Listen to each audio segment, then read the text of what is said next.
Assalamualaikum warahmatullahi wabarakatuh. Apa kabar semuanya? Pada kesempatan kali ini, kita akan memulai pembelajaran dengan materi baru, yaitu belajar dari biografi. Dengan kompetensi dasar 3.14 menilai hal yang dapat diteladani dari teks biografi, dan 4.13 mengungkapkan kembali hal-hal yang dapat diteladani dari tokoh yang terdapat dalam teks biografi yang dibaca secara tertulis.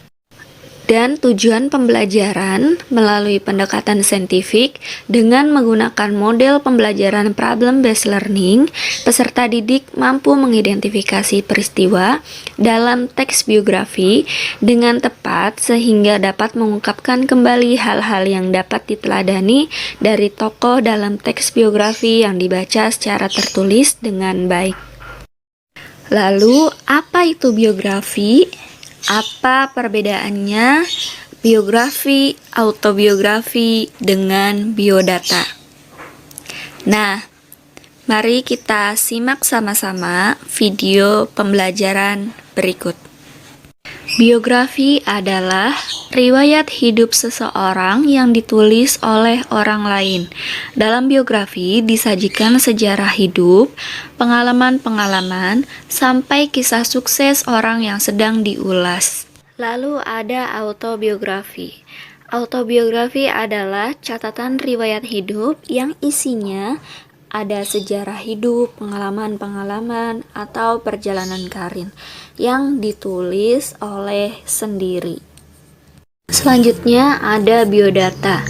Nah, menurut Kamus Besar Bahasa Indonesia, arti kata biodata adalah riwayat hidup singkat.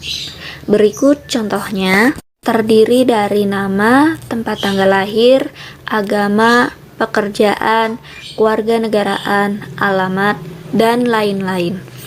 Di sini ada contoh teks biografi dari tokoh B.J. Habibie. Silakan kalian simak.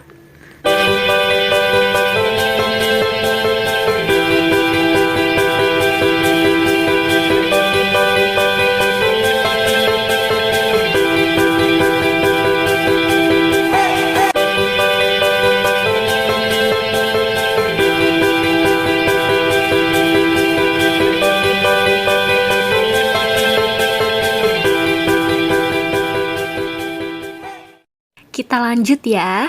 Di sini ada struktur teks biografi.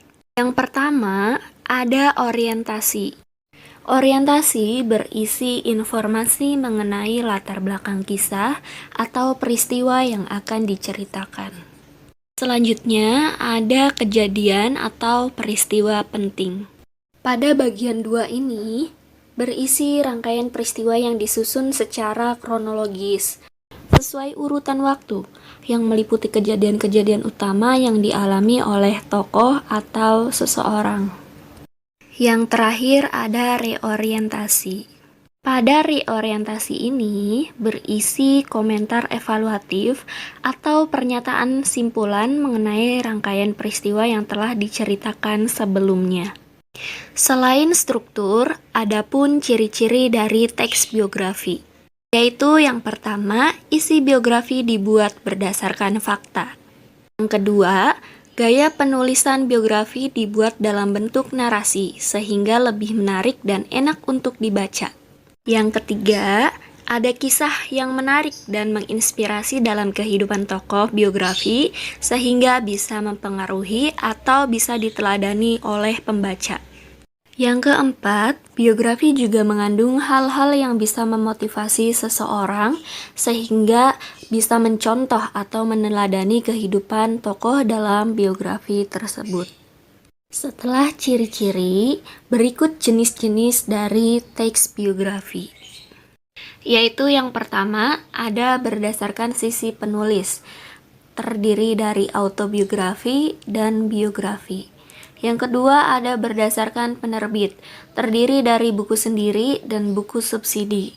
Yang ketiga ada berdasarkan persoalan, terdiri dari 3 jenis. Yang pertama biografi politik, yang kedua biografi intelektual, yang ketiga berdasarkan jurnalistik.